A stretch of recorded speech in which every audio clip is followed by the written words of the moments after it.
as a doctoral student many years ago, I was in Europe. I was studying in Amsterdam. And I went to US for a conference, first conference. First conference is really exciting because you're just about entering the academic world, looking at some of the scholars, you read papers, and you're looking totally starry-eyed at some of the scholars. So I said I should go to this place in the US for this conference. So I go to this conference, and I don't know people because I know the papers, but I can't put a name to the face. So I had to go asking, like, who's this? Otherwise, I wouldn't know who those people were. Anyway, I just saw a familiar face in the crowd. There was somebody else who looked Indian, so I thought I'll go up and say hello. I go up and say, hi, I'm Suresh. I'm a doctoral student. And the person said, hi, I'm blah, blah, blah. I'm a doctoral student as well. I said, okay, what are you researching on? And he said, I'm studying networks and entrepreneurship. I said, what are you studying? I said, I'm studying networks and entrepreneurship. And he then said, okay, where are you collecting data from? I said, India. He said, where are you collecting from? He said, India. I said, oh, okay. And I quickly said, look, I'm working on handloom industry. I'm looking at how master weavers develop and nurture the networks and how does that influence the performance. He said, okay. He's looking at high-tech entrepreneurs in Bangalore and looking at how they're leveraging networks and going ahead. So he said, oh, incidentally, my wife has researched on handlooms. She studied at an ID. I said, oh, okay. And she actually knows weavers in Andhra. She's from Visakhapatnam. I said, how strange. I'm from Visakhapatnam. So I said, okay. And then I said, if your wife is from Visakhapatnam and she went to NID, is this the person? She said, how do you know? I said, there's only one person I know who went to NID from Vizag when I was there. And just thought I'll drop the name. And he said, how small world, and all, right? So some years ago, in the 60s,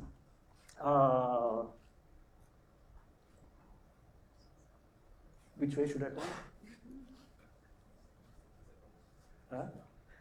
Yeah, so in the 60s, Stanley Milgram was trying to do an experiment where he was trying to figure out how small is small world, right? So he then did a bunch of experiments multiple times to figure out how small is the small world. Like the 60s, much before information and communication technology growth. So what he found out was that between 6 and 8 steps, you should be able to reach a large set of population. In fact, he said you could reach out to anybody in the world in about 6 degrees, right? So with this small world, people got excited saying that, oh, there is networks. So scholars started getting interested in networks, trying to understand how networks operate. And one of the persons who was looking at was a doctoral student again, Granovita. He was trying to ask people like, how did you get a job? Because job is something that you get, somebody who knows you, talks about you, somebody who knows you very well, puts in a good word. And therefore, he kind of assumed when he went around asking people that you probably would have gotten your job from somebody who knows you very well. But then he realized when he got the data and he kind of analyzed the data, he found out that people who used weak ties found better and well-paying jobs than those who used strong ties. It was a total counterintuitive findings. He then wrote a paper called The Strength of the Weak Tie, which is one of the highest cited papers in sociology, management, social sciences. And it created a lot of excitement around outcomes of networks. So he started to say that there are people who you hang out with, who you spend a lot of time with, where you know for a long period of time. And there are people who don't spend a lot of time. You just know them cursorily. You may have met them at an event. You would have probably interacted with them in a job long ago. So you don't meet them very often.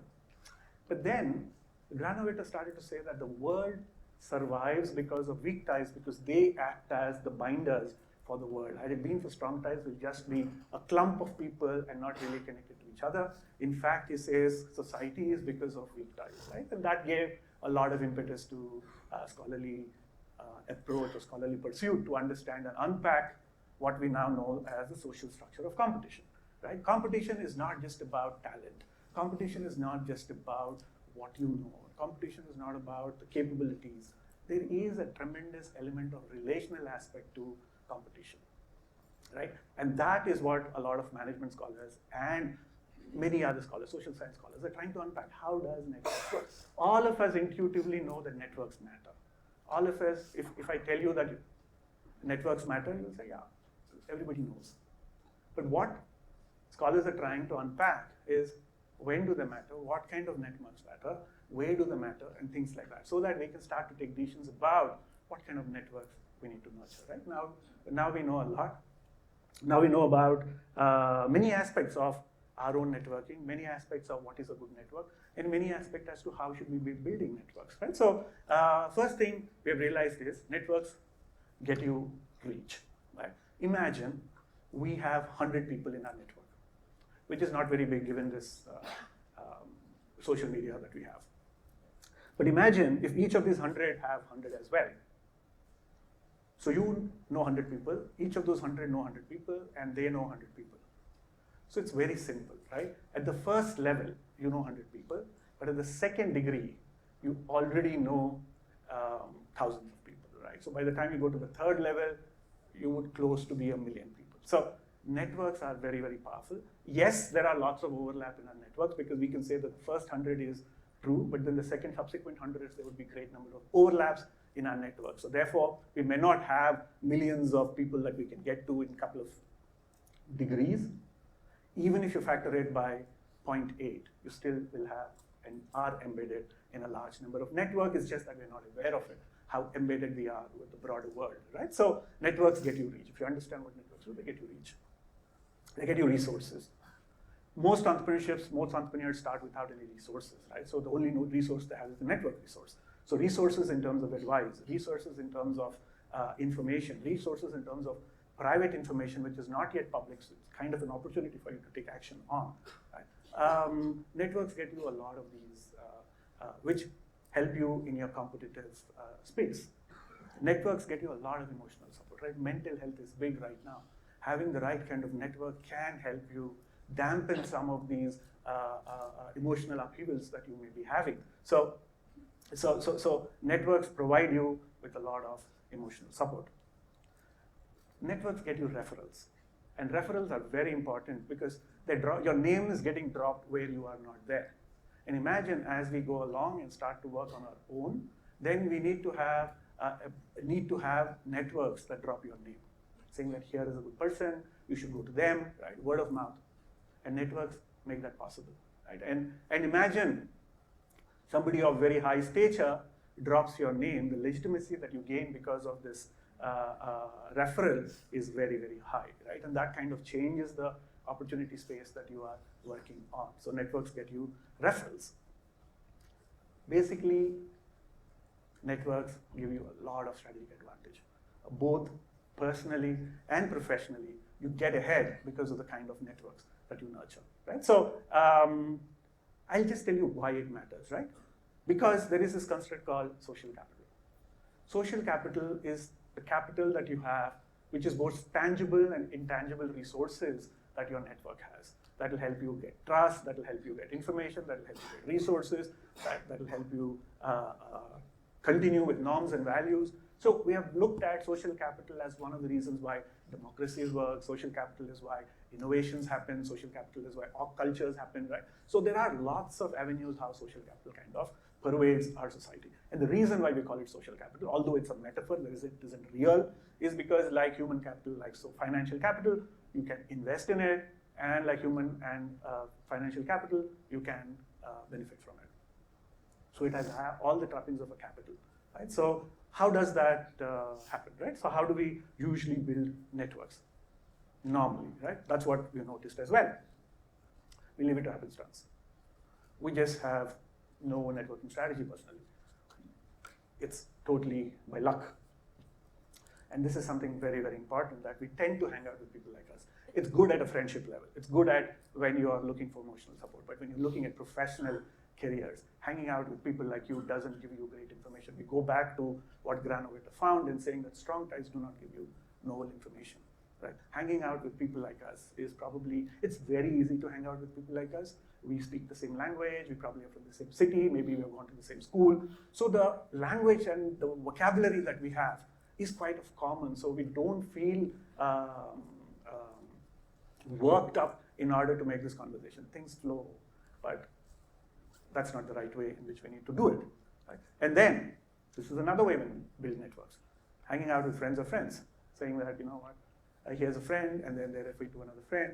So some of these network scholars have said is that, look, you have limited attention, you don't have a lot of attention, right? So when you are getting to the same person through multiple channels, they say you have redundant information. I'm not talking about friendship relationships, right? I'm only talking about professional tie. I don't want you to go and say that I don't want you in my network, I don't want you in my network because I heard this TED talk, right? So this is not about friendship networks, mostly about your professional networks, right? So evaluate who is in it and see if you could leverage weak ties, see if you could have people who are not connected to each other.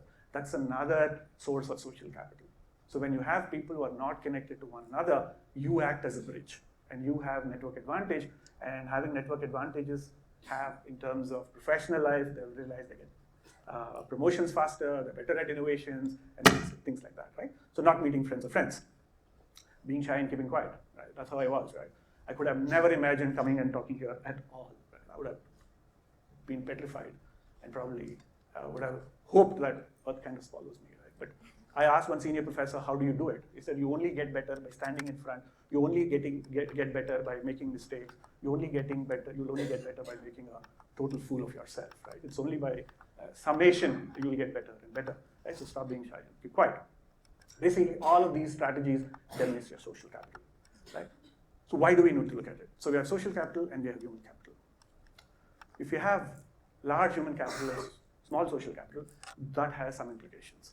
And you have limited human capital and a large social capital, that again has outcomes. So what happens is, keeping human capital constant, those with better social capital do better in life. Right? So what does it mean? Saying that it is not talent that matters, it's not capabilities that matter. They matter. Actually, they matter more as you are in the lower status of the organizations. But as you go higher up, a unit change in social capital gives you a much higher return, right? Because it's about getting your job done. So networks act as an amplifier. Networks act as an amplifier. Name gets dropped at multiple. Therefore, the opportunities and therefore the social structure around you enables you to perform better because you're talking to people, people know about your capabilities, they tell what you've done, right? And that's how you do it. And this is time and again. Irrespective of technology, irrespective of geography, this is true.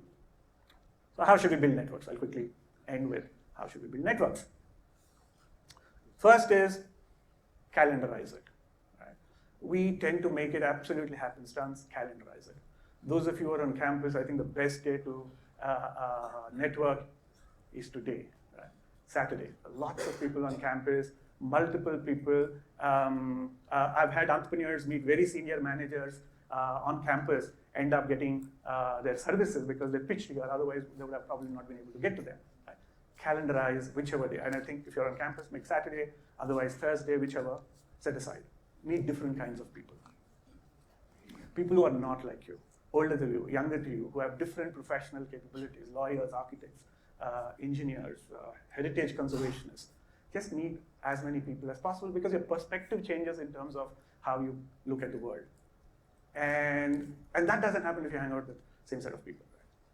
The other thing is be helpful wherever possible. This is probably one of the best ways in which you can improve your social capital is by seeding obligations into the ecosystem. But do not be a giver all the time, as research has shown that if you're a giver all the time, then you end up being a doormat and then people take you for granted, right? So be careful about how you give, but this is how you do it. Ask for help. One of the things about humans is that we like giving help because that's what gives us the warm glow effect. Because we love helping people, we have this warm glow effect, but we are reluctant to ask for help. We are petrified of asking for help. So, but ask for help. And when you've sought help, tell them what happened. Usually people come back to me 3 years later, you gave me a reco letter, I finished my master's, now I need something else. Why should I help you? You didn't even tell me that which university you went to, right? So go back and ask me. Call dormant ties. One of the easiest things to do is call up people who you have not met in a long period of time because they're both strong ties and weak ties, right? They've done interesting things, but you know them for a long period of time. So this is very easy. Just call them, no purpose. Talk to strangers. When you are in airplanes, talk to people next to you. When you are somewhere, talk next to you.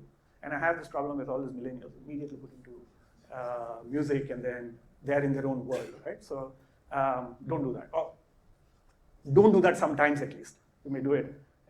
Talk to strangers, attend events. one of the best places. Attend events which are industry-led, attend events which are not industry-led. These are called shared activities. Go to BIC in Bangalore. Lots of interesting talks happen. A lot of interesting people are there. Step out and go. For introverts, that's probably the easiest way to do. Organize events because people come to you. A lot of people know you because you have organized this event. And for introverts, it's probably the best that can happen. Right? And increase no-purpose conversations.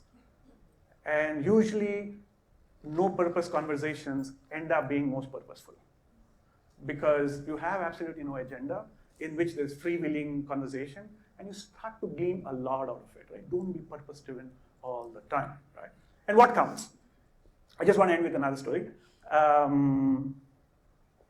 Again, going back to my doctoral days, I was finishing up my thesis, and I was just about writing it, and there was a conference here in India, in Hyderabad, ISB.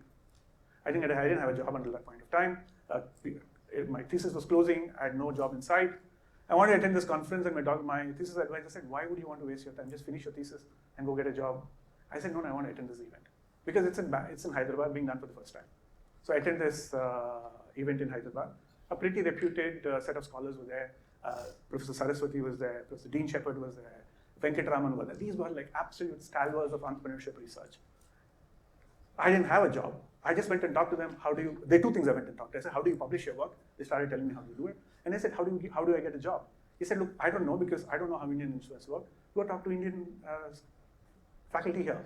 So that's when I started talking to Professor Satyajit Majumdar, who was at TACMI then, Professor Kumar, who was just about joining IIMB, Professor Srinivas, who was at XLRI. And it was in these conversations I came to know. I knew that IIM had an entrepreneurship center. What I did not know was that they were going to be hiring faculty. Right? So that was information which was private. That was information which was not there. I got it because when I went to the event, I got it because I asked for help, and I got it because I met those people, right? Maybe, right? If I didn't do that, maybe it would have been good for the world, but I would just come here and this wouldn't have happened if that didn't happen, right? A lot of interconnections across as we go along. I just want to end by saying that, happy networking. It's a very easy thing to do. Don't sweat, enjoy. Right? Thank you, guys.